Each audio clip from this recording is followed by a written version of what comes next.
दोस्तों वीडियो के शुरू में आपने देखा कि वही ब्लैक स्मोक और मिस फायरिंग का इशू आ रहा है। काफ़ी करके रिच मिक्सर पे इंजन चल रहा है और ये पाकिस्तानी असेंबल 1996 करोला है और कन्वर्ट हुआ है। इसमें इंजन डाला हुआ है 16 वाल्व का 16 वाल्व 4 सिलेंडर EFI।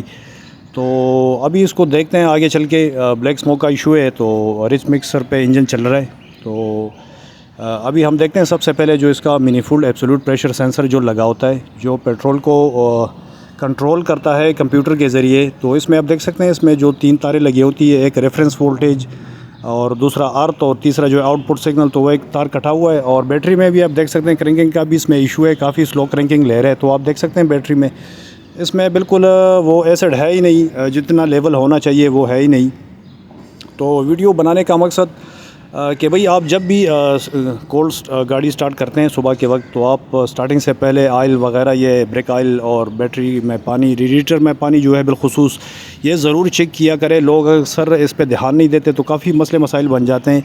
अभी इसका वायरिंग जो है काफ़ी करके पुराना है, तो उसकी वजह से जो है वो एक तार कटा हुआ था मैनिफोल्ड एब्सोल्यूट प्रेशर जो सेंसर है, और उसी से मिस फायरिंग का इशू आ रहा था। अभी उसको हमने जोड़ दिया बराबर करके, उसका कनेक्टर और बैटरी का जो लेवल था एसिड का वो भी बराबर कर दिया, जो डिस्टल वाटर होता है तो वो भी बराबर कर लिया। इसी से जो है कभी इसका मैनिफोल्ड एब्सोल्यूट प्रेशर सेंसर का जो वैक्यूम पाइप है वो निकल जाता है या उसकी कोई तार कट जाती है, तो ज़ाहिरी बात है मिस फायरिंग का इशू आएगा और रिच मिक्सर का। तो अभी जो है बैटरी में हम फिल कर रहे हैं ये डिस्टल वाटर, जो लेवल काफ़ी लोअर था अभी उसको अपर लेवल पे ला रहे हैं। और ये डिस्टल वाटर बाज़ार में आसानी से मिल जाता है स्पेयर पार्ट की दुकान से। तो इस पे ज़रूर इसको चेक करना चाहिए, इस पे ध्यान देना चाहिए, नहीं तो काफ़ी फिर आगे चल के मुस्तकबिल में काफ़ी मसाइल पैदा होते हैं। और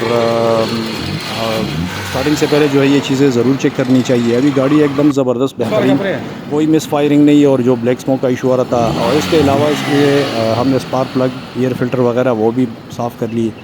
जो पहले साइलेंसर पर ब्लैक स्मोक आ रहा था और काफ़ी ज़्यादा मिस फायरिंग, हद से ज़्यादा पेट्रोल कंबस्शन चैम्बर में जा रहा था।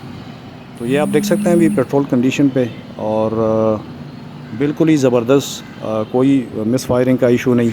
और साइलेंसर की साइड पे हम आते हैं, ये देखते हैं, आप देख सकते हैं इसमें कोई ब्लैक स्मोक नहीं। पहले काफ़ी करके ब्लैक स्मोक एक्सेलरेशन के दौरान दे रहा था साइलेंसर पर से, अभी वो मसला भी ख़त्म हो गया।